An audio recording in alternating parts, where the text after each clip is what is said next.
So thanks very much for coming, everyone. My name is Koldo Kasla. I'm a lecturer in the School of Law and a member of the Human Rights Center. I'm also in charge of the project Human Rights Local that intends to make human rights locally relevant. And that's the theme of today's event. This is the first Human Rights Speaker Series event of the academic year. Is the first face-to-face Human Rights Speaker Series event since March 20 or February 2020. So it's good to see people face-to-face finally. And it's a pleasure for me to host this event. The theme of, or the purpose of Human Rights Local is to make, as I said, human rights locally relevant. So it's to connect these global principles that we teach at university, that we are so passionate about, to connect them with the realities of people on the ground, to make these global ambitions relevant for people on the ground. Sorry about that. To make them relevant for people on the ground. And in this project, Lyle later will present what we do in the project. But one of the inspirations for it was a statement that Eleanor Roosevelt made in 1958. Eleanor Roosevelt was the mother of the Universal Declaration of Human Rights. The Universal Declaration had a number of fathers, but it had one key female protagonist in its drafting. That was Eleanor Roosevelt. And after doing all the drafting of the Universal Declaration and treaties and so on, sometime later, she came up with she wrote an article where she says that where do human rights really begin? Not in meetings and gatherings in places like New York or Geneva or Strasbourg, as important as they may be, but really in places closer to home, where we live, at work, at university, with our families, in our local communities. And that's where we need to make human rights locally relevant. So in today's session, you are going to have the pleasure of meeting some campaigners who are making human rights locally relevant. First of all, you're going to hear from Diane. Diane has been an inspiration for me the last 4 years. I met Diane towards the end of 2018 when the UN Special Rapporteur on Extreme Poverty visited the UK. Diane is in part of the National Coordination Committee of 84th World. She will tell you about this group. And basically, they work with people with lived experience of poverty as campaigners to find solutions to their own problems. And that's a way we believe to make human rights locally relevant. Currently, Lyle and I are working with them on the rights to the protection of family, Article 10 of the International Covenant on Economic, Social and Cultural Rights. You're also going to hear from Katie and Andy. They are two representatives of SOUL, Save Our Libraries Essex, which is a successful campaign. There was an attempt a few years ago to close, I think it was half of the libraries, isn't it? 60% of the libraries in Essex, and these people, community groups in Essex, they came together and successfully stopped the closure of those libraries. And I think it's important to highlight examples of success such as this one, and they remain very much active. And you have many people in the room who are from SOUL to make sure that the right to access to culture, Article 15 of the International Covenant, is respected locally. And then you will hear from Lyle. Lyle is an alum from Essex. He did the LLM 2 years ago, and he works with me in Human Rights Local in the project. And we've been delivering a number of projects together, such as research in poverty and social rights in Essex, including the case study of success of SOUL, currently working with 84th World on the right to the protection of family, also shadowing the review of the UK in front of the UN Committee on Economic, Social and Cultural Rights, and he will be able to tell you more about that. So for now, I will not say more, and I will pass the floor to Diana, and then you will hear from Andy and Katie, and finally from Lyle, and then we have a chance to speak. Thank you. Thank you. So I'm delighted that you invited me here. Since getting to know Koldo, I've been able to count on him in many moments of need, and still am this year, so very helpful. So what I'm going to talk you through is about people living in poverty who are part of my organization. It's ATD Fourth World, and the ATD is for All Together in Poverty, and All Together in Dignity, sorry. People in poverty talking about their dignity. And the way that we work, so I'm based in South London. We really seek out people who are facing the biggest challenges of poverty. And as people get involved with us, they take on seeking out other people who are also facing very, very big challenges. And it may be partly linked to that it's often very natural for our members to think about human rights because they've seen that local government, national government, no matter who is in charge, no matter what political party, there still end up being people who are left out and who are really struggling at the bottom of the social hierarchy. And so the idea of human rights, it connects to an aspiration, it connects to ideals. And so that, the hope that maybe somewhere, people who've never even heard of the United Nations don't necessarily know what any of the treaty bodies are, that, when they first hear about human rights, just that hope and aspiration connects very, very strongly. So the first slide I put up here was from 1998. Amnesty had a huge 3-day human rights festival in London. And our members for it in London prepared for it for months. So these are 3 of, I think, 15 different banners that they made. The one that's not quite all the way there, it says, "I am not a number." And they displayed those banners on Westminster Bridge. They organized debate on poverty as a denial of human rights. And one of the lived experience activists at that event said, just as if you take away a piece of a jigsaw, then a puzzle isn't complete. If you take away one of the rights of a person, they can't be complete either. You can't give people their rights bit by bit and expect them to improve things for themselves bit by bit too. So another one of the activities that they proposed while they were hosting an information stand was to create a human rights jigsaw puzzle. As part of this festival, our members went to meet with the all-party parliamentary group on poverty to talk about the human rights bill that was being debated in Parliament. And they had an entire campaign called Writing Off Poverty, where they were giving out postcards on Westminster Bridge, having people sign postcards for the Prime Minister, and then marching with the banners to 10 Downing Street. So it was really something that people put a lot of energy into. But what I'm going to talk about next is that they found the results disappointing. And I've put it with this slide where I mentioned that in 2010, we met with Salil Shetty when he had just been named as Director General of Amnesty International. And we had a meeting with him to talk about getting recognition that poverty in the UK and other places is a violation of human rights. There's a few reasons that it was a frustrating conversation. He expressed some positive views, but he said, well, Amnesty isn't equipped to work on economic, social, and cultural rights. We've only got training in civil and political rights. He said also that Amnesty won its Nobel Prize by specifically being very, very independent and working on its own. And he was hearing from people in poverty that, the whole approach that you need to have on economic rights and overcoming poverty, it's a lot about building connection and working in collaboration, and that was not their experience. And he also said that the whole notion of informed consent, that Amnesty wasn't really equipped to be talking about informed consent with people who might not have a very high level of literacy or formal education. And I've put that with a quote from Maureen Roberts, is the woman in this photo who's quoted here. So she passed away in 2020, but she was part of our national coordination team in ATD Fourth World. She lived in poverty her whole life. And she also chose to be photographed at the bottom of this very big stairway in her wheelchair, kind of representing some of the obstacles. So here she said, poverty is an act of violence against the poor and a denial of human rights. Many people just don't understand that. But people in poverty are treated as less than human, which fuels a cycle of fury, anger, and rejection. When I was growing up, we understood that the Universal Declaration of Human Rights was necessary for building peace between communities and nations. But this is not taught by our education system. And so younger generations hear human rights maligned as a tool used by terrorists to assert their personal rights over those of others.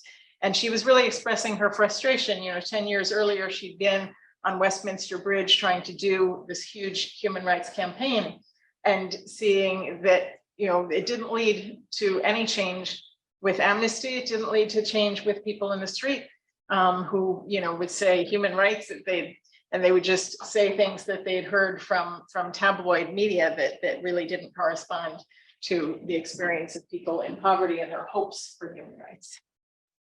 But so this is a different project where Maureen was able to play a different role.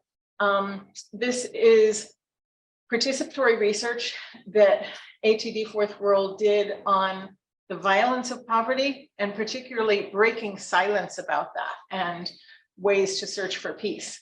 And one of the things that was really very challenging for people in poverty here in the UK to break silence about is the impact of poverty on the right to family life, which Koldo was referring to just earlier, that's something he's supporting our organization and trying to have recognized as a violation of human rights, because very often social service investigations are carried out in a way that's discriminatory. There's many more investigations with far fewer reasons in families in poverty. There's also many more findings that there might be a risk of future neglect, and therefore children can be forcibly adopted away before they're even born in families that are in poverty. And those are all things that family courts say rule of silence. So it's really, and it's also something that's very, very, very stigmatized and very hard to talk about. So this is something that it was very challenging for our members here to begin speaking about, even to each other, because it is something that so can be very stigmatized and associated with shame. But it was an important step for people to be speaking about that. And the photo of Maureen here, she's speaking at UNESCO to 450 people at the conclusion of this participatory research. The next slide I put was from 2018, when Philip Alston came to the UK. So he came as the Special Rapporteur of the United Nations on Human Rights and Extreme Poverty. And he really went out of his way to listen to people in poverty up and down the country, all over the place. And that was a very, very, very important thing. Now, in the slide that's here, you actually see two images. So these are two of the people who were speaking at the event, and then in the backdrop is kind of the full room. What's behind that is two people in poverty who were speaking for ATD Fourth World, but who needed to speak anonymously because of those rules, partly a family court saying you must not speak out, and also consequences from the Department of Works and Pensions. We've had people speaking about in-work poverty on Channel 4 with Jackie Long, and been told that actually anytime that happens, the Department of Work and Pensions says to them, oh, we'd like the national insurance number of the person who was speaking on your show. So there can be a lot of negative consequences for people for speaking out. And for that reason, about 6 months before Philip Alston came here, we were asking him if there could be one of his hearings and town hall meetings that would be closed to the press, but he refused. So instead, we had to go to each photographer in the room and say, please don't photograph these two speakers. But I'm going to read you a quote from one of them who spoke under the name of Jane, which is not her name. She said, when you're in poverty and when you grew up in care yourself, you're eventually dumped out of the care system and no one supports you to become a good parent. Children removed from their parents' care have their trust betrayed again and again. Their siblings become anxious and afraid to cuddle. In care, children can be completely neglected and feel like they had to drag themselves up without help. When brothers and sisters grow up together, they develop tolerance for each other. But in foster care, it's common for them not to be taught to resolve conflicts. Adoptions should be open and not forced. Parents in poverty are often manipulated into signing away their parental rights. In closed adoptions, your children's sibling rights are violated because they're never again allowed visits with their brothers and sisters. They're suffering collateral damage. Instead, social workers sometimes say it's better for your kids to forget that state-sponsored emotional abuse. Neither parents or children are properly supported. There's no emotional support and no follow-up care.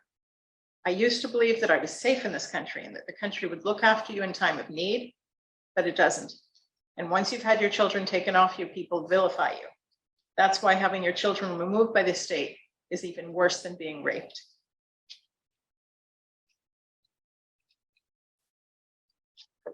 So this was a conference we organized the following year, and this room is in Amnesty's building in London. We had done 3 years of participatory research on understanding poverty in all its forms, trying to dig deeper than a definition of poverty that's just around income, and to have a definition of poverty that was really led by people with lived experience of poverty, working together with researchers from Oxford, which was challenging because there were Oxford researchers who had signed up to this project, knew it was a participatory project, and yet in one of the early meetings, they said, well, you know, but at the end, we'll go off and we'll sort of finish the report. And one of the lived experience researchers was furious, and she banged her fist on the table and she started marching over to this academic in a room of 30 people. But she says, as she was doing that, she was realizing that the academic started turning beet red and kind of cringing on his chair. And so she felt bad for him. And that was kind of at the beginning of 3 years of research, and neither one of them walked out. They worked together for 3 years and they really agreed on the final report, every last detail of it. Now, in talking about what poverty is, they talked about a lot of different things that are human rights abuses. The issues I was talking about around the right to family life didn't end up in the final report just because it was a little bit too complex for that. And so that's why we're now engaging in a new step to really look specifically at that. But I also put here, this is again an article signed by Maureen Roberts, where she wrote about how she feels human rights should be a tool of peace for everyone. And this participatory research was really an opportunity for her to make that known and to be telling people that, you know, human rights isn't the negative things you might have heard. It can be this tool for self-determination and for people to, you know, have their dignity be recognized. This was the same year, just a month later, for the 30th anniversary of the Convention on the Rights of the Child. In this context, we did think that it was a good opportunity to be speaking more about the impact of poverty on the right to family life. And so we had, so this is, Amanda is an activist from South London, well, originally from Lincolnshire, but living in South London now, with long experience of poverty and of being an activist standing up for other people in ATD Fourth World. And so she traveled to the UN along with activists from some other parts actually of Scotland and some who came from Belgium. And what she said there, so she had consulted other people before going, and because it was the Convention on the Rights of the Child, she quoted one person who said, I was removed into foster care when I was 14. In care, I was abused by many other young people who were there. When you're in a care home, you're stigmatized, you get victimized, you don't have control of anything. Amanda also quoted a mother who said, speaking about her children, a few weeks after our daughters were removed, we were finally allowed one phone call. My youngest was crying, I love you, I want to come home, but we still weren't even allowed to see them. When we were finally allowed contact visits later, we found out from our oldest daughter that she was nominated for an award at school. She was very upset when she realized no one had told us anything about it. So this was an opportunity to make known some of these issues. And another way that some of our activists have been thinking about human rights as a tool for overcoming poverty is through the link with Olivier de Schutter, who some of you may know. He's the current United Nations Special Rapporteur on Extreme Poverty and Human Rights, and doing a lot of work to have poverty recognized as a form of discrimination internationally. So this was actually right before he was named to that post. He's somebody who's been working with ATD Fourth World for a long time.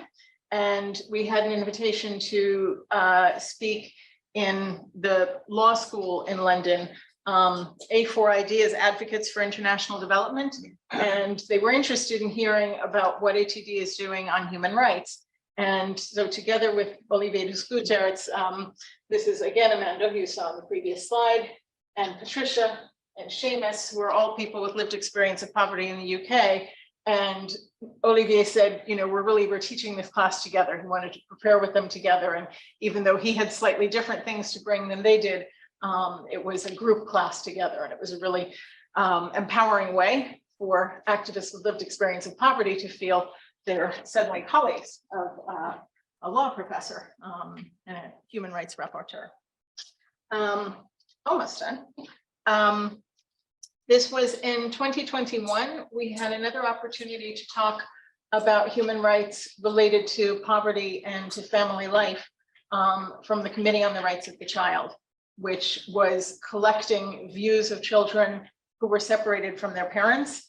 And they had the consultation around the world, heard from a lot of children in the global South, but they really did not hear from children in the UK or in Europe or in North America, except for the ones who got involved through ATD Fourth World. So this young woman is Cadence, who was, we made 4 different written contributions to this process based on consulting 26 young people, a lot of them interviewed by Cadence, who was then asked to speak to the UN. And Tegan is another young person who got very, very involved.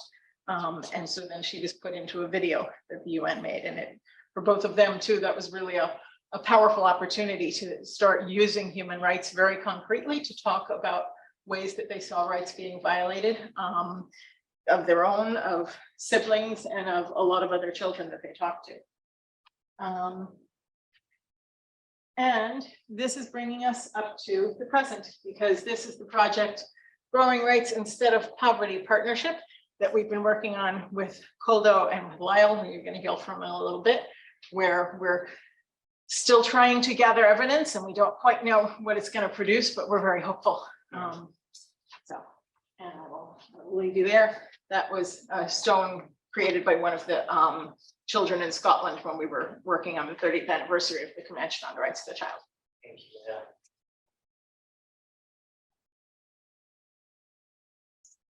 Thanks very much. And while I stop sharing the screen, particularly for students in the room, the Olivier Descouter's report on poverty as a form of discrimination was just published last week, and I really recommend it. And it borrows heavily on material produced by ATD Fourth World. So I really recommend that you go to OACHR website and check Olivier's last report. So now we're going to hear from Andy and Katie about their successful experience and the work currently with on preventing the closure of libraries in Essex. Okay. Thank you. Right. Yeah. Thanks very much for. Yeah. Thanks very much for inviting me along. It's a bit bright this afternoon. I was actually a student and then an employee here for about 10 years. So it's been very nice to actually come back. It's a number of years since I was last back here. So I've wandered around in a sense of awe at all the different changes and all the new buildings that I see here and all the new building work that's going on. So it really is a pleasure to come back and sort of relive the old times, so to speak, when I seem to be speaking and in meetings here on campus probably several times a week. So it's really nice to come back and do that. So thank you very much once again. Now, in terms of libraries in Essex and SOUL, which stands for Save Our Libraries Essex, it was actually, if my memory serves me right, I'm sure somebody will soon correct me if not, 4 years ago, this very month, the Essex County Council announced huge cuts and closures of libraries in Essex. Of our 74 libraries, I think it was 25 were going to close outright, and then another 25 or it basically worked out that a third were going to go outright, and then another third were only going to stay open if they could find volunteers to run them. And they're going to be turned into, and not run them, but house them the lot. They still wanted to sell off the buildings. So essentially, we were talking about a third of the libraries going outright, and up to 2/3 going with, you know, charity shop libraries replacing a proper professional library service.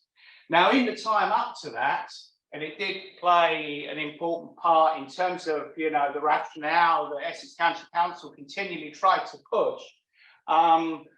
What actually happened at the beginning part of austerity, you know, 2010 onwards, when we were first told, and we were just about to get austerity 2, and I bet we can't all wait for that. But 2010, what they actually did initially, they decided not to close any libraries in Essex. But what they instead do was massively cut the opening hours, and also what they also cut, which we now know thanks to freedom of information requests that came in from sole campaigners over that 10 years. Not only did they hugely cut the opening hours, but we also lost something like nearly 500,000 books. So they massively cut the stock. Now, my apologies to those who have heard me say this probably many, many times before. Imagine if you were running a bookshop. Now, if you decided what you're going to do with that bookshop is you were going to massively cut your opening hours and have a lot less stock, what's going to happen in terms of customers? You're going to have a lot less customers, that's for sure. So, and that's, you know, and that's the situation that Essex County Council led themselves into. The service had been run down for years and years and years, and then they said they were going to shut 2/3 of the libraries. Now, what we actually did, the very first meeting of Seoul was, there was just 10 of us there. It was open to all. You know, I contacted sort of various networks, various campaigners that lived from around the counties, and people came in from like the south of Essex. Lorcan at the back there was at the first meeting, which was at a pub in Chelmsford. There was just 10 of us there. But what we basically decided of that, we went with certain principles. An obvious first one in any sort of grassroots campaigning is that we are non-party political. I stress non-party political, because that doesn't mean not being political, but it means you don't, you know, have a party political affiliation. And another way we organised ourselves was really in a kind of a non-hierarchical, what you might call kind of new social movement kind of style of organising, more horizontal rather than vertical. So people took up roles, and so, you know, to take up particular roles, say with a particular protest. And then one of the other things that we did at very first meeting, and I think it was very important in actually bringing the whole campaign together, is that we decided to build for a mass protest in Chelmsford, marching on County Hall, the seat of, you know, local government in the county town, which was to be held. There was a consultation period going on at that stage, and it was held towards the end of the consultation period. It basically gave us a sort of 2.5-month timeline to build up to this mass demonstration in County Hall in early February 2019. Now, one of the things I think is important, I'd like to be able to say to you that, having been experienced in plenty other campaigns over the years, that I found exactly the same level of cooperation from Essex Police that I previously found in campaigning, which over the years had been pretty decent. Unfortunately, I can't say that this time. That really was not the case. One of the things that we have found, and it has come into campaigning a lot now, and it's not been so much, and I think we should be very careful of whenever governments announce new attacks on the rights to protest. We should always be aware of that and resistant to that. But I think in actual fact, what Essex Police did to really curb protest was to do with austerity. It was the fact that they really, it wasn't so much the fact that you know, the hierarchy in Essex Police is full of a load of fascists. I think it was really that they were just being really hit financially.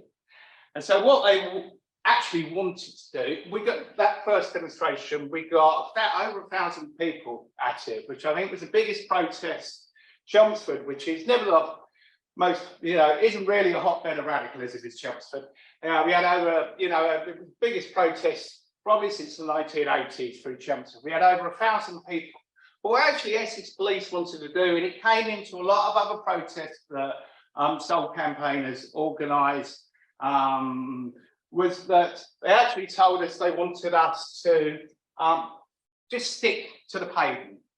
Now that might sound in a sense quite a small thing, but I don't think it is. I think when you go on a protest, an important part of it is the empowerment, the feeling of, yeah, we're taken onto the road, we're marching, and that's an important thing. Once you start pushing people down a pavement, you're taking that sense of empowerment away.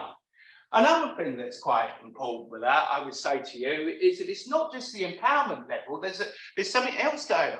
Now, I was saying that, you know, this is something Essex Police did actually push all the way through, and then there was a protest in Manningtree shortly later in the campaign. They had 500 people march through Manningtree. Amazing turnout, and really showed the strength of feeling there was in Essex to save our libraries. But Manningtree is a little town, very narrow streets, and they're going to push people, large crowds of people along narrow pavements. That's actually dangerous. What Essex Police was proposing was not only a very dangerous attack on the right to protest and democracy, what they're also trying to do was downright dangerous, because you once you start getting people marching down narrow streets, somebody's only got to step into the road, passers-by coming also needing to use the pavement, coming along the other way. One of the things that Essex, what they kept trying to tell us, and excuse my language, but it was complete bullshit, absolute bullshit. What Essex Police kept trying to tell us was that if you want to march on the road, you would need to apply to your local authority for a road closure order permit. Now, think about what the word permit means. Permit. You are asking for permission. Now, the first argument I actually had with Essex Police over this was about 2 or 3 years before Soul came along in a campaign where the local city council was going to criminalise homeless people for a public space protection order. And it was organising the march for that. And so there I was, organising a protest against Chelmsford City Council. And I've got Essex Police telling me that if we want to have that protest, I've got to ask Chelmsford City Council for permission to protest against them. Now you can see that where the problem is going on there. Protest has to be a right. You know, 1986 Public Order Act, which is what this the legislation in terms of the right to protest in marches comes under, you give 7 days notice. That's it. You give them a route, you give them 7 days notice, and that's it. You don't ask for permission, you tell them that they're doing it. Once you start going down that road of asking permission, you're in a very different world. So we really had to fight like hell in order to make sure that we organise a proper protest, a safe protest, and one where people could feel truly empowered. We had to bring in Liberty, thankfully, because I'd already been having these arguments with Essex Police previously with other protests. I already had contacts with Liberty, and so we could have, their lawyers writing to the Chief Constable of Essex Police, telling them why they were completely wrong in law. Now, but the thing is, the trouble is that I'm speaking to you as somebody who can say is an experienced campaigner, an experienced activist, and knows a good idea about the rights. Now, imagine if you are completely new to organising a protest. You've never done anything like that before. If you go to the police and tell them, and they well, you want to have a march, they say, well, you've got to go up the pavement.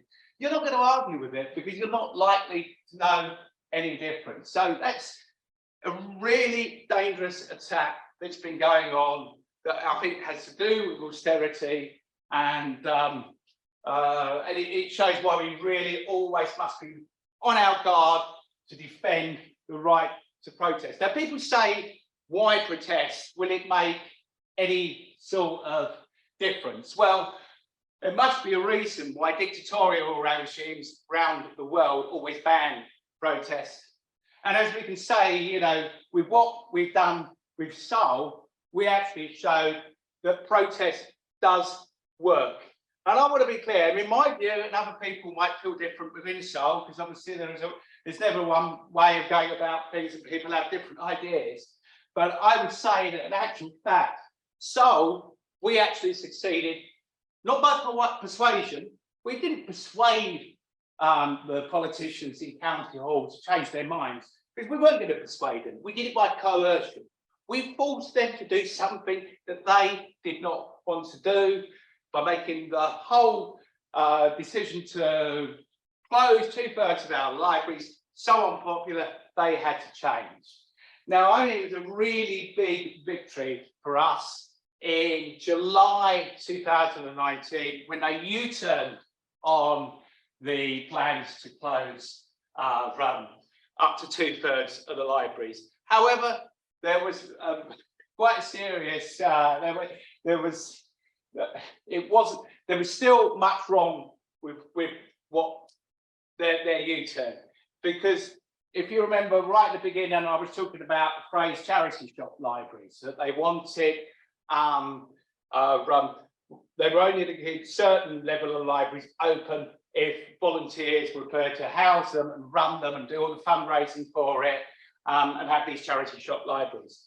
Well, what they did with that U-turn is that they still wanted something like, well, the figure, they didn't even give a figure at that stage, but they were still looking for people to come in and take over libraries. So while we had that first victory, we continued to campaign against what we called a closure plan by stealth.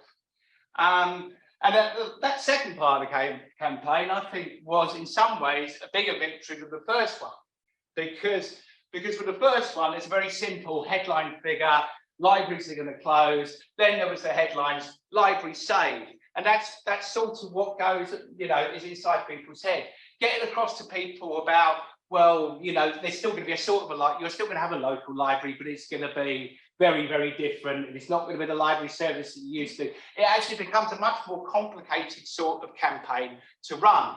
You're not likely to get the same sort of numbers involved. And also, while we were doing that side of the campaigning, of course, the pandemic also happened to came along, and we had lockdown and all of that. So, but we continued to campaign. We still had days of action where there'd be different protests taking place around the county. Even after, I mean, we had well, what I originally called a march across Essex. I mean, with the pandemic came along, and it was more of a walk across Essex in the end, but it kept us in the news. We kept the idea of protest being a very important, you know, being fundamental to our democracy and to the way that we fight and challenge when authority makes bad decisions. And, well, I wouldn't say at this stage, because I'm always very wary with the Essex County Council, but they announced a revised strategy about a year ago.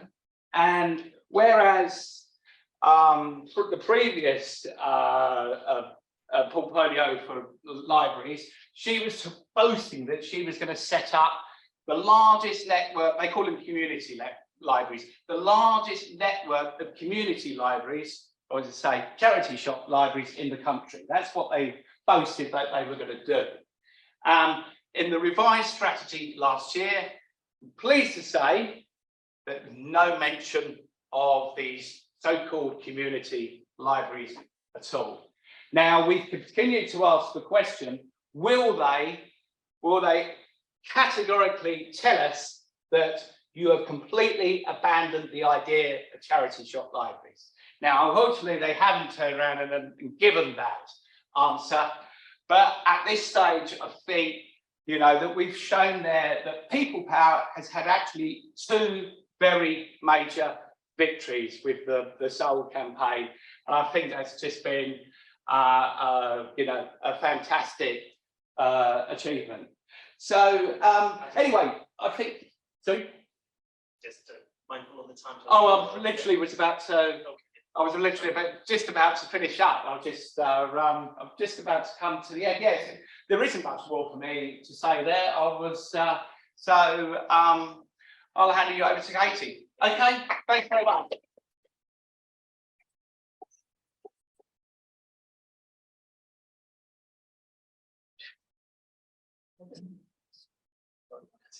No, that's all right. I literally by the end.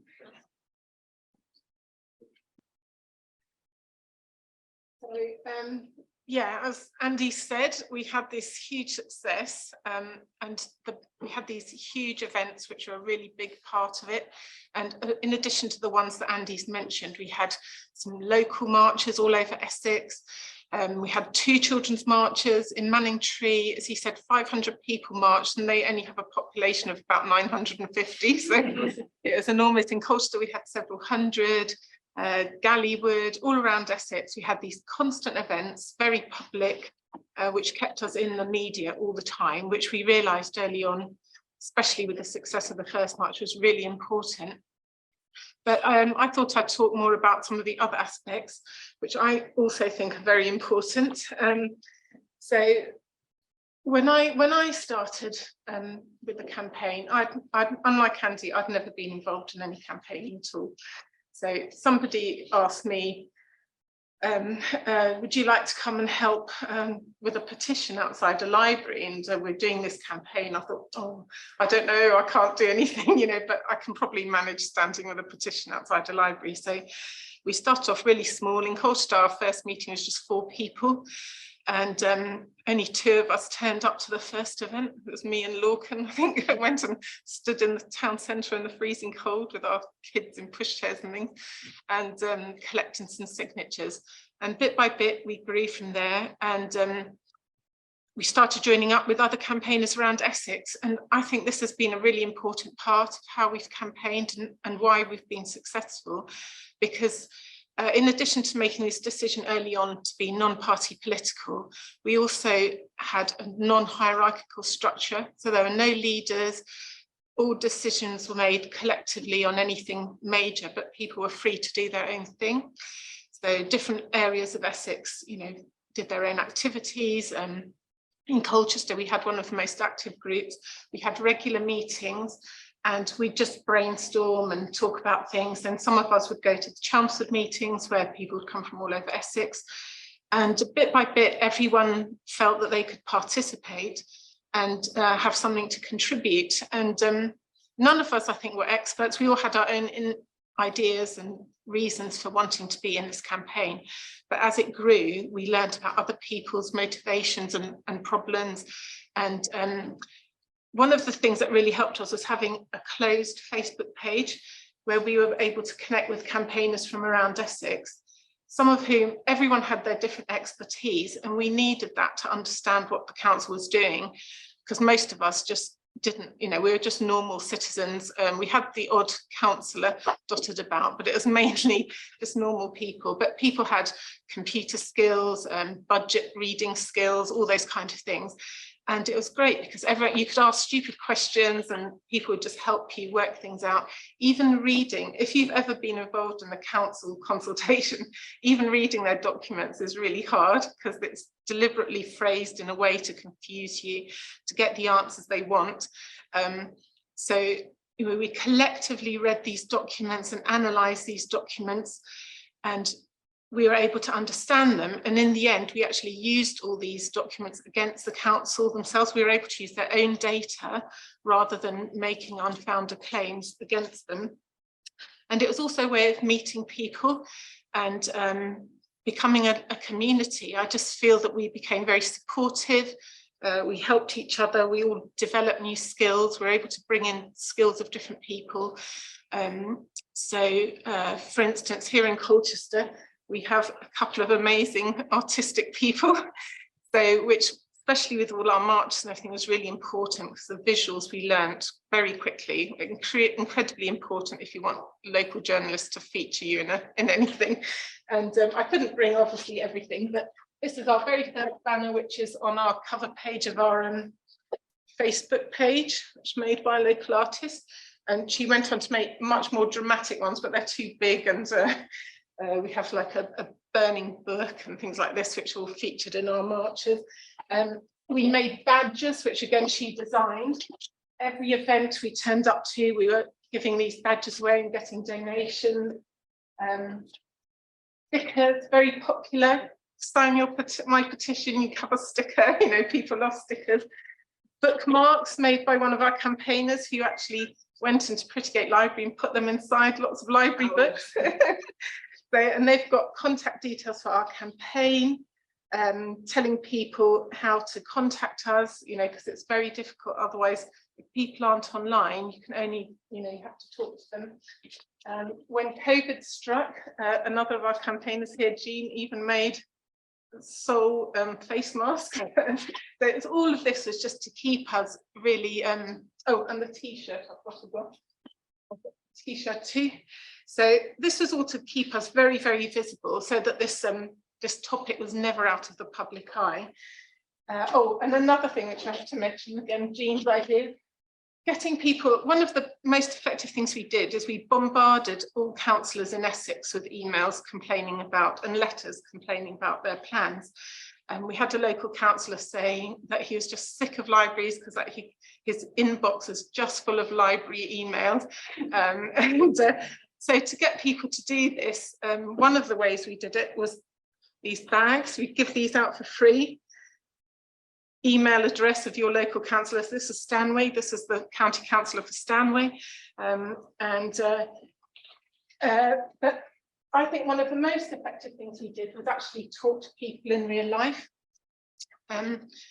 Social media is really great, and I think it's especially good for organising, but you don't reach a lot of people. We didn't realise, I think most of us at the start, because we're all online, how many people do not use the internet at all. And it was by talking to people that we became aware of that. And then we were able to do lots of research on it, which we were able to put to the councillors and so on, that 10% of the whole population in Britain does not use the internet. And among older people, it's 25%, and disabled people, it's often up to 50%. Huge numbers. And so we realised we needed to talk to people in real life, which we did right from the start. We stood outside these libraries. Councils always do their consultations over Christmas and winter so that nobody responds. So it was a freezing cold January, and we're standing outside libraries. The petition was useful. We ended up with the biggest petition ever in Essex County Council history, wasn't it? It's like 60,000 signatures or something. But actually, at the time, what was most useful was that it's an excuse to talk to people. You can stop them and say, will you sign my petition? And then you get chatting to them and you understand, you know, why the library is important to them, or why they don't want to sign it, and what they're thinking. And we also used it to get email addresses with their permission. So we built up a mailing list. But one of the things that we discovered talking to people was that first, they had loads of different reasons why they're really crucial to them, these libraries. Things that, you know, perhaps we hadn't thought of, you know, lots of disabled people who couldn't get to another library if that library closed, and for instance, older people who used it as a social centre or whatever. But we also discovered the reasons why they felt there was no point in protesting.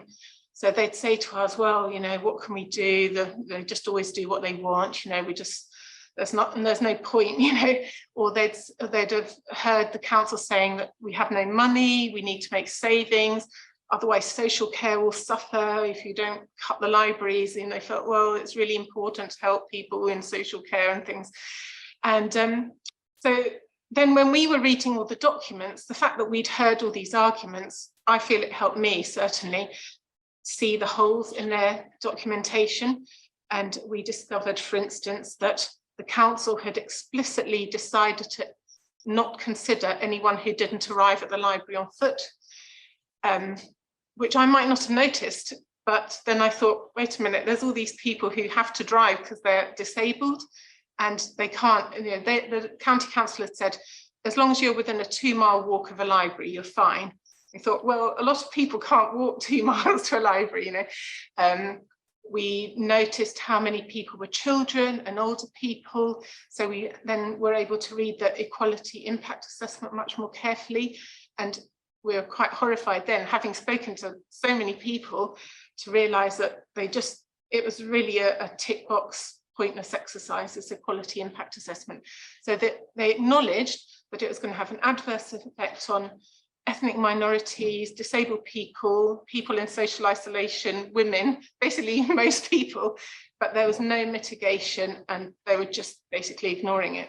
So I think the fact that we had met in person, people with really awful, moving stories, you know, we had 90-year-olds who said, this is the only place I can get to on my own. It's the only thing that allows me to be independent. You know, with their walkers, they could get to the library, but they had no family, no other place they could go.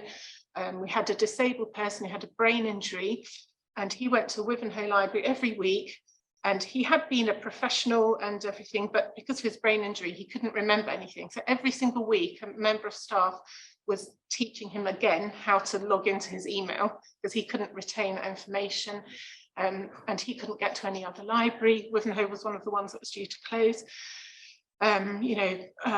Homeless people who had no other way of accessing the internet.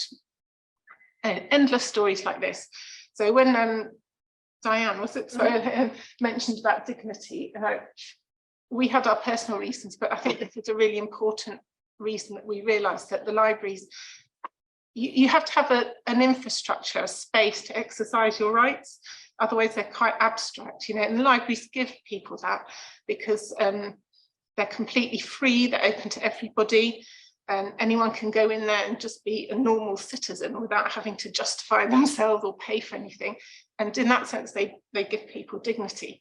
And one of the things, again, we discovered, because one of the accusations was, oh, you're all middle-class campaigners, which we weren't actually, but you know, the image is middle-class campaigners care about libraries, normal people don't.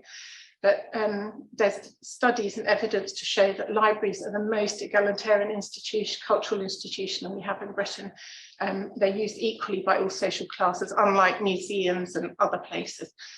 So, and also we had so many case studies. It was actually children, the elderly and the disabled and ethnic minorities who use libraries the most. And again, doing this deep dive into all these documents, talking to people, we are able to highlight lots of equalities issues that again gave us an excuse for more media attention. So we discovered that the most impact would be on women. In Colchester, we have 7 libraries in the borough. Only the town library is used equally by men and women, in fact, slightly more by men. Every single other library, all the local libraries, i.e. the ones that were due to close, are used very disproportionately by women. And there's one library, Stanway, that is 8:1, the ratio of sort of middle-aged adult women to men. So all these women were the most impacted, and yet they were just all being lumped in with everyone else. We were told it's, oh, little old ladies use libraries. Actually, in Colchester, between 42 and 54%, depending on which library, people under 18 and under. Nearly a quarter of all library users aged under 9. One of the criticisms we had was the consultation did not address children at all. They were completely excluded from this consultation. When we pointed that out and complained about it, they said, oh, they can use the easy read version. The easy read is something designed for people with limited literacy skills, so not children at all.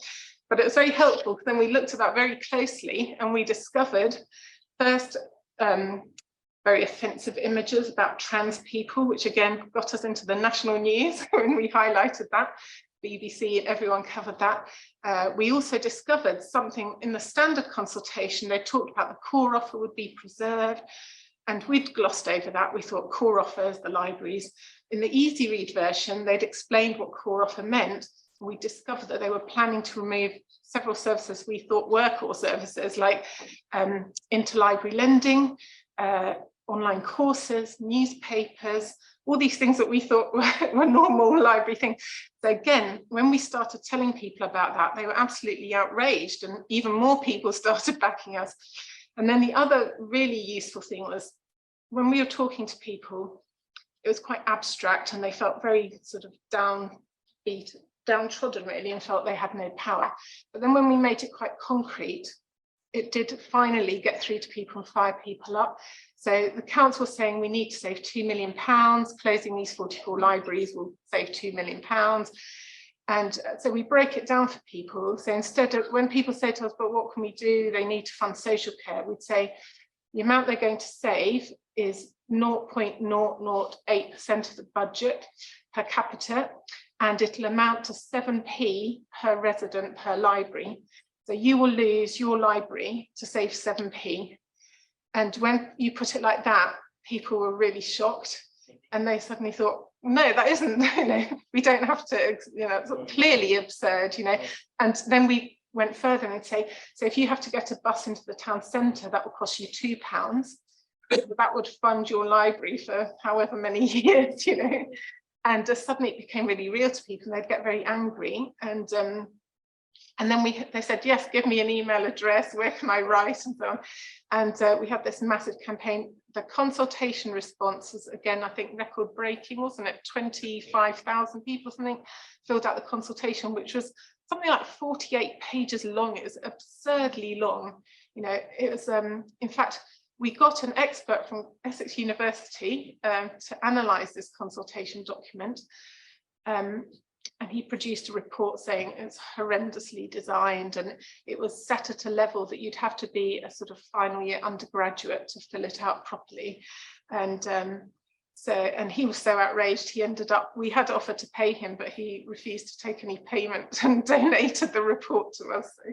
So all of these things, I think, helped build a lot of momentum. Together with a non-party political aspect, we had people from all backgrounds all helping. We also used a lot of letters, like non-digital formats, because again, a lot of people who use libraries do not use the internet. So one of the things we did, we created a letter chain. Any of our supporters, we said, can you write a letter to the paper? But we spaced them out, so there'd be letters every single week on different aspects, rather, because the papers, if you all write together, they'll only pick one. So we just kept the topic in the news for months and months and years, didn't we? Oh yeah, and meanwhile we were also looking into the possibility of judicial review, although in the end it didn't come to that because we achieved this U-turn. One of the councillors told us, the county councillors told us, in her 36-year career, there's only ever been 2 U-turns, and one was the libraries. So it was a really big achievement. We also went to every single council meeting we could, didn't we? Sent somebody. We went to even parish council meetings, which nobody ever goes to. And we spoke at every meeting. We had children speaking, we had adults speaking, and we just never let them have any peace, basically. So that, I think, was really effective. But personally, I think there's another aspect that was, I hope, will be a legacy of the campaign. I mean, we're still campaigning because, as Andy said, they're still under threat. The current threat isn't so much community libraries, although with possible future cuts that might come back. It is coming back in other parts of the country. Libraries are being closed this week in Wirral and places. But what seems to be happening now is monetizing the spaces. So lots of other groups are being offered spaces for a price. We have to defend the space of the library. 6 of the 7 libraries in our borough are a single room. So obviously other activities in the library has a big impact on the core activities of a library. And you often get the feeling that councillors think libraries are just a space that they can use for their own purposes, and the books and everything are an inconvenience. So we're still keeping a very vigilant eye on any possible future cuts. But I think it's also given a lot of campaigners here a sense that protest has a purpose and it is worth doing, that you have power. We had one of our child campaigners said from the beginning, I want my voice to be heard, I have a voice. And I think in addition to a voice, we also have power, and it's given us a sense of power. The people in the campaign who, most of us had never been involved, the few people like Andy or Lorcan are the exceptions. Most of us hadn't been involved in anything. And we've learned so much, how to handle the media, how to organise a meeting, a protest, even how to chair a meeting or write a press release. But above all, I think it's given us a feeling that we do have power as citizens, which is, I think, a really important right, you know, to feel that you have influence on your community, that you can speak to people in power, that, you know, that they aren't just a remote entity, that you have the power to influence them, and to shape your community in some way, you know. So Thank you. that's really important. Yeah. All right, thanks.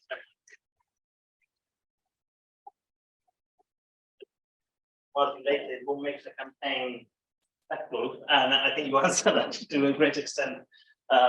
Thanks very much. And you had a powerful quote that I think you said, we need infrastructure, we need a place to exercise our rights. The library is one of them. Thanks very much. Okay, so we're going to finish with live.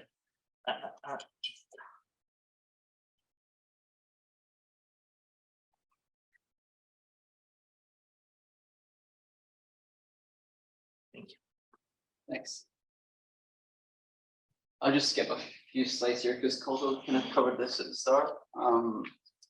But yeah, I kind of just wanted to relate everything that that Diana, Kay, and Andy talked about in terms of campaigns back to, you know, human rights, and how we are kind of essentially trying to amplify the voices of people working on campaigns through various reports and interacting with international bodies and systems and stages for human rights reporting. So for our first slide here, I've got a report which is human rights and local governments, lessons from human rights cities in Europe.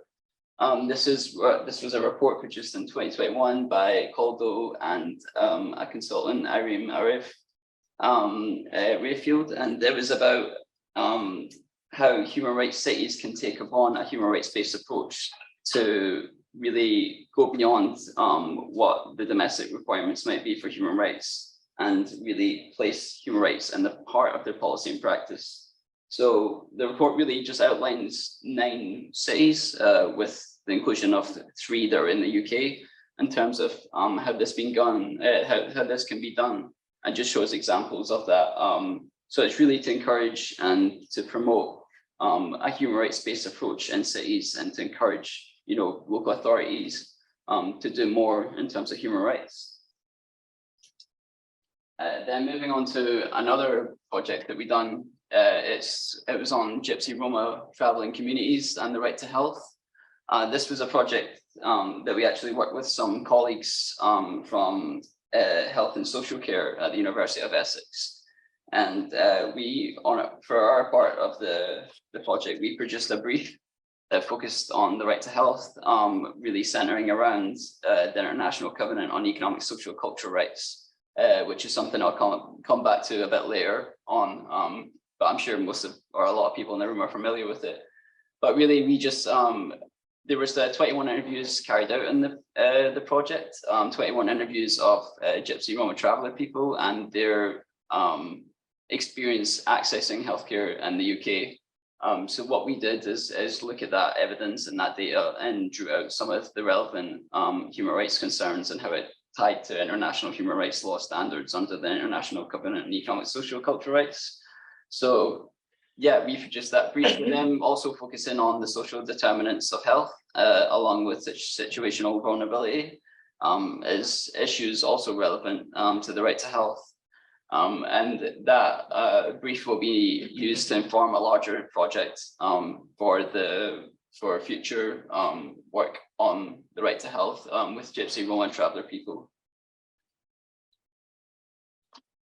Then we also worked on another project. This one was on children's rights in Medway, Kent. It focused on the United Nations Convention on the Rights of the Child, particularly looking at the rights of the child to be heard, to participate, and to play. And we focused on these rights particularly because we were working with some creatives along with the University of Kent in order to deliver a workshop for kids, or the creatives would deliver a workshop for kids in Medway, Kent, trying to, you know, inspire knowledge about their rights under the rights of the child, or the Convention on the Rights of the Child.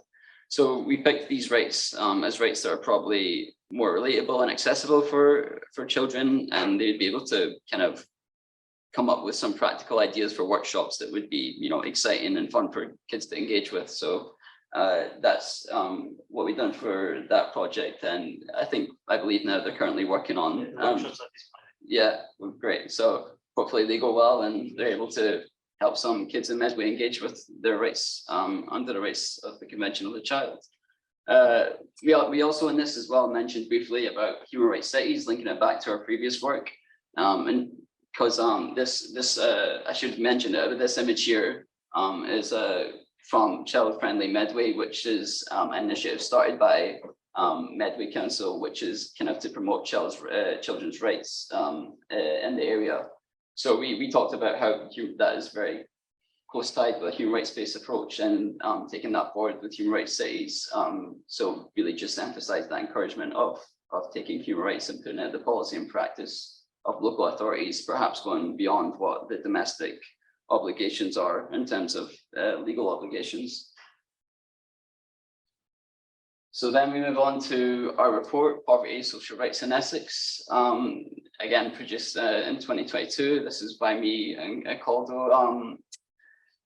For this report, we looked at Essex County specifically and wanted to focus on a certain amount of specific issues, which were housing, social security, which is more national, but we looked at it from a local level as well.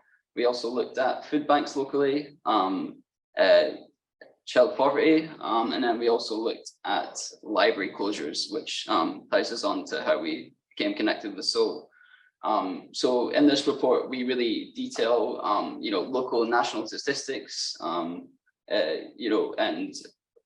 major part of this research and report was the interviews we conducted with 13 interviews that we conducted with local stakeholders, them being ranging from the local councils, Colchester Borough Council, Essex County Council, ones with SOUL, various other charity organizations as well that we interviewed. So a lot of local stakeholders that had ties to the state and what social rights is looking like currently in Essex. So from this, we came from this data that we gathered and data that was already available, we came up with a set of recommendations and put them forward in our report in terms of what the local authority, being Colchester Borough Council or Essex County Council should focus on in terms of social rights. And then also a couple or one or two recommendations for the national authorities or UK government to focus on as well.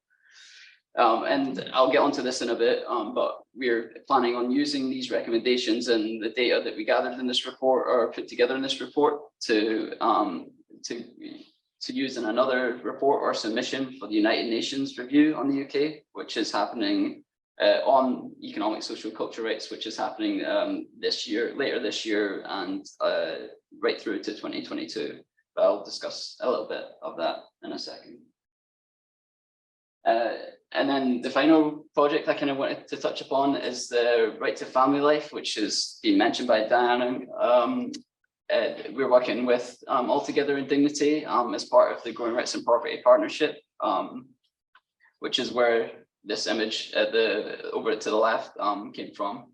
And really that image actually kind of inspires or encapsulates what a lot of our work at Human Rights Local is about, but specifically this project where we're using some of our human rights framing and knowledge to work with people at ATD who have lived experience and come together to talk about issues under the right to family life, which in this circumstance particularly relate to child protection services in the UK and the removal of children from the family in that regard too.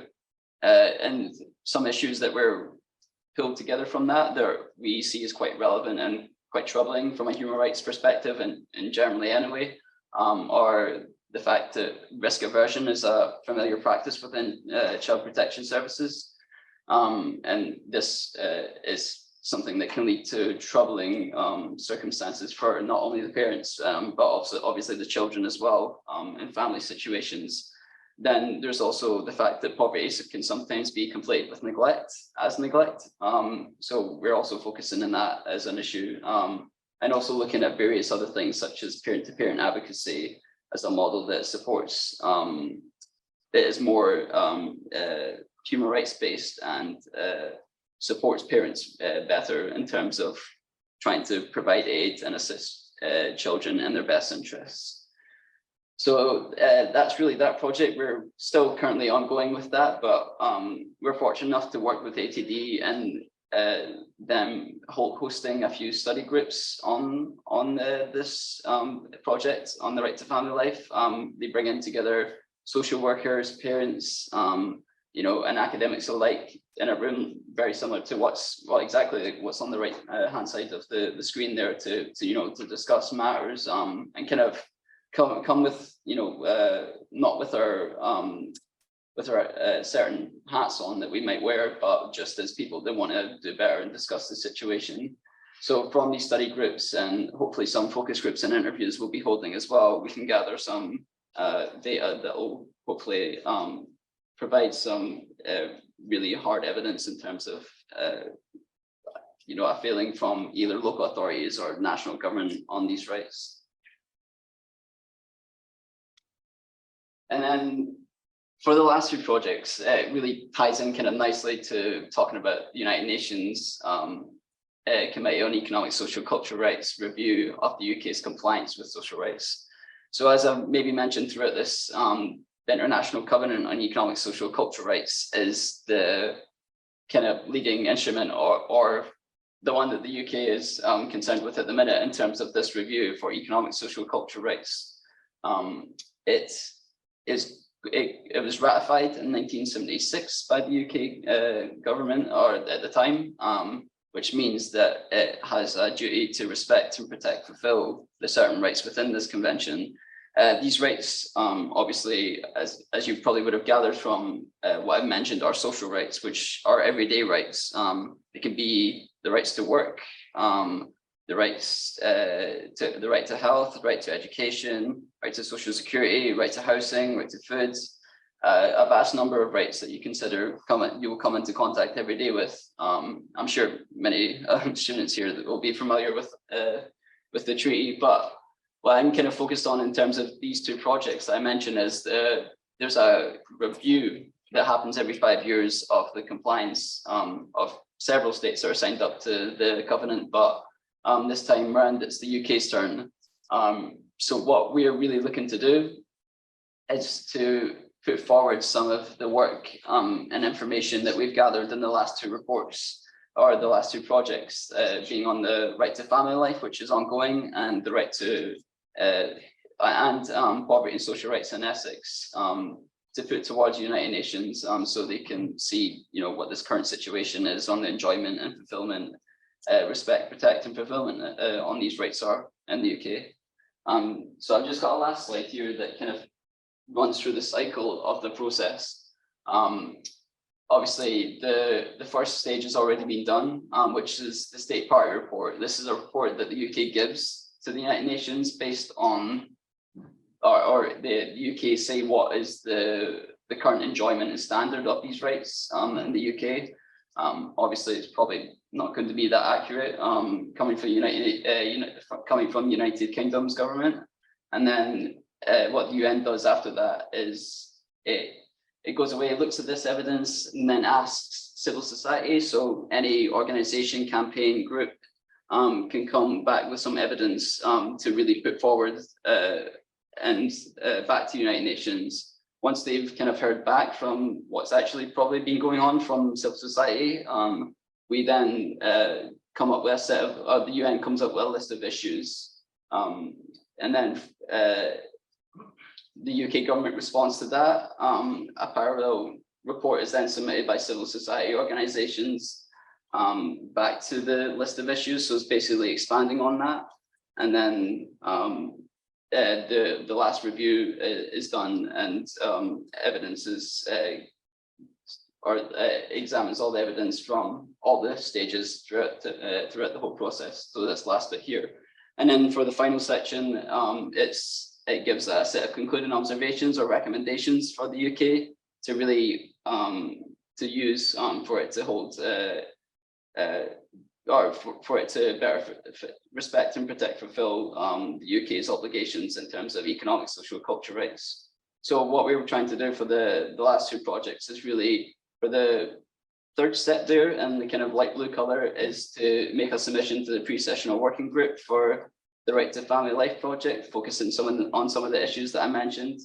And then also probably for the parallel review section, which is the number 6 on the board. So those are the two main submissions, and we'll also probably make a submission for property and social rights on that section too. And the idea of or engaging with this system is really that it'll uphold the UK government to account and put pressure on the UK government to fulfill the obligations that is signed up to through the UN, telling them that they need to do better in certain areas. So it's really up for civil society and individuals to really pressure the government to make these changes. So I think we're probably quite short on time, so I think I'll leave it there.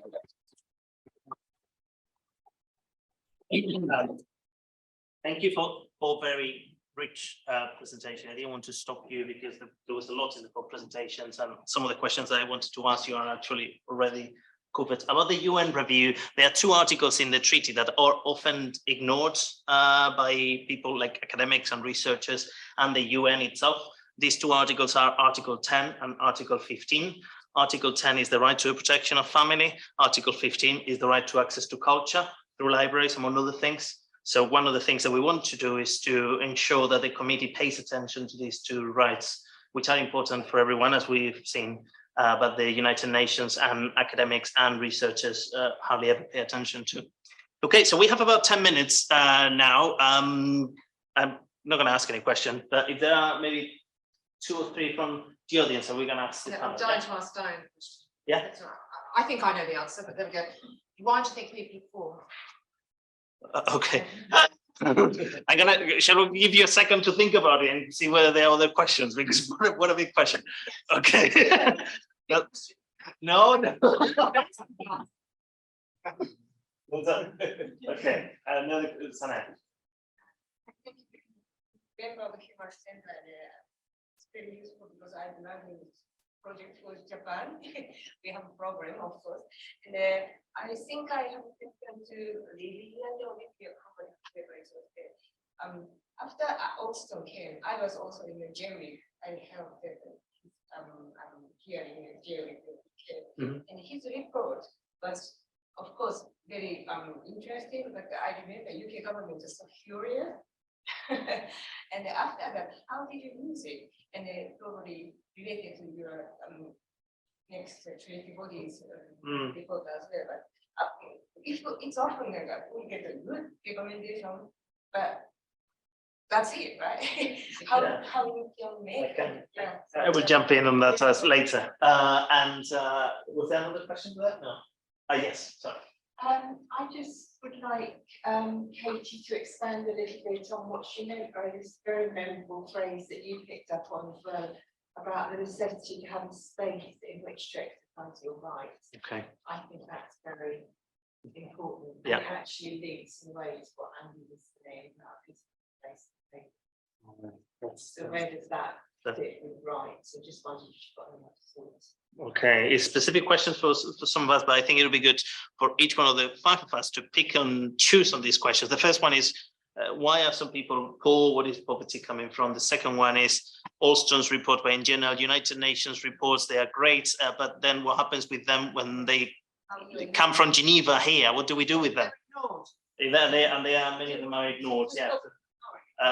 And then the third one is expanding on the question of the importance of place and space to develop. Diana, why are some people poor? So I'm not sure that I have an automatic answer. I'm very impressed that you already know the answer. But that study that I talked about that was done by people in poverty on understanding poverty in all its forms talked about the mechanisms that create poverty. One of them was systems that are structurally oppressive. you know, systems that are really designed for you not to find your way out of poverty. Another one they talked about was stigmatization, and, you know, all the criticism and shame that goes with I it. think my question was, why is poverty created? Not, Well, not why are some people? I mean, you have to go back quite a long way. I don't know of a time in human history when there wasn't poverty. So to look at the way that it was first created, you know, I don't know if you're going back to the Garden of Eden. No. It's pretty challenging. But there's a lot of different aspects there that people think we need to overcome to end poverty. Okay. I will pick up on the Alston question. So when Philip Alston was here, I think one of the things that he did quite differently was this very open way, like the events that that Diana was showing in Newham, the open microphone events, then the one that Sanai and others coordinated in Jerwick. I hosted one in Newcastle. And it, you know, it really gave the voice to a lot of people. But then there's the question, yeah, the report is launched whenever, you know, he came in November and then the report in April or something. And I think it was interesting, the response of the government, because the response of the government changed. Initially was ignore it, later was rejected, say that it's totally wrong, and then changed to say some of the bits of the report are accurate, but the language use is not helpful, because he used the word callous. So in this report, 30 pages long, they use the word callous, and the government picked on it to say the whole report is wrong. It's like, okay, that's the one word you disagree with. Okay, that you find it offensive, whatever. But you know, what about the other X number of paragraphs? I think it created a number of things, that report. Even though the government responded like that, there were a lot of questions in Parliament about the reports. The Department of Work and Pensions had to respond to those questions. There were new opportunities of advocacy and activism. I mean, obviously the government didn't change, right? And the policies didn't change to a great extent, but I think it created new opportunities for collaboration. And also I think the process in which the review was done, I think it set a model. I wish other special rapporteurs followed the way in which he did that review. But yeah, it depends on people, like we say in class, right? It depends on people like us. These reports are meaningless unless we use them, you know, for local activism, for local advocacy. Can I just give you a little story about that? Actually, one of the young disabled people who gave evidence at Jerwick, the Philip Alston, ended up as one of our library campaigners, and she wrote articles about it, and she nearly became, if we'd gone to judicial review, she was going to be our person who took the case to judicial review. So there is, you know, gave her, I think, a lot of confidence, got her involved. That's good to know. That's good to know. That's good to know. Do you want to pick on the question about the importance of space? Well, I just think, you know, we have this right to culture and the right to be a full citizen, but if you can't exercise it, it doesn't mean anything. So if you don't have access to books and education and information, actually, it's not even just books. If you don't have access to the internet, if you don't have access to be with other people because you don't have money or physical access or whatever reason, then it's just meaningless. So we have to have spaces where we can do that, and there are very few in this country. We discovered that through the protests that in Colchester, for instance, a lot of the town centre is private property. We weren't allowed to hold our petition anywhere in the precinct or Culver Square because it's private land. We had to stand in certain spots because otherwise security guards would remove us. There are only parks, if you're physically able to get to one in the summer, and libraries. There's just nowhere else where you have to spend money everywhere else. There are barriers to access, whereas libraries have no barriers to access except for reduction in opening hours and things like that. So that's why we're constantly battling those things. Andy, Lyle, thoughts on this? I'll come in because that is actually a very interesting point that Katie's made there. I mean, I sort of think when I go back 20, 30, 40 years ago, in terms of, I mean, I didn't mention it at all because there's so much that I could have mentioned, but I went on enough anyway. But in terms of what we did in the campaign, one of the most important aspects is standing in your local town centre, city centre, posting table, petition and leaflets. It's not so much, as Katie said earlier, it's not so much getting people to sign the petition. The petition is, in a sense, a means to an end. It gives you an opportunity to be out there, to be talking to people, to create new activists. one of the things that's clearly happened is almost a privatisation of city centre. So you sort of, oh, Spruce. Sort of 40 years ago, nearly every shop would have been in your local high street. It would be a public road, a public space where you had a right to go and set up that stall and do that sort of campaigning. These day and age, where people go, and it is where you've got to reach people, where people go and do their shopping on a Saturday now, is very likely to be in a privatised shopping mall. You know, private security. You can't go in there with a campaign. You don't have that right anymore. So actually, that kind of privatisation of city centres is actually really restricting our rights. You know, it restricts our democratic rights. Yeah. Lyle, final thoughts? Anything to add? No. Not to that particularly. Yeah, I don't think. I guess we just have to be aware in terms of the right to protest as well. I know it's not exactly along the lines of economic, social, cultural rights, which has mainly been partly the focus today. But yeah, just aware that our rights are kind of under threat in that regard in terms of protests.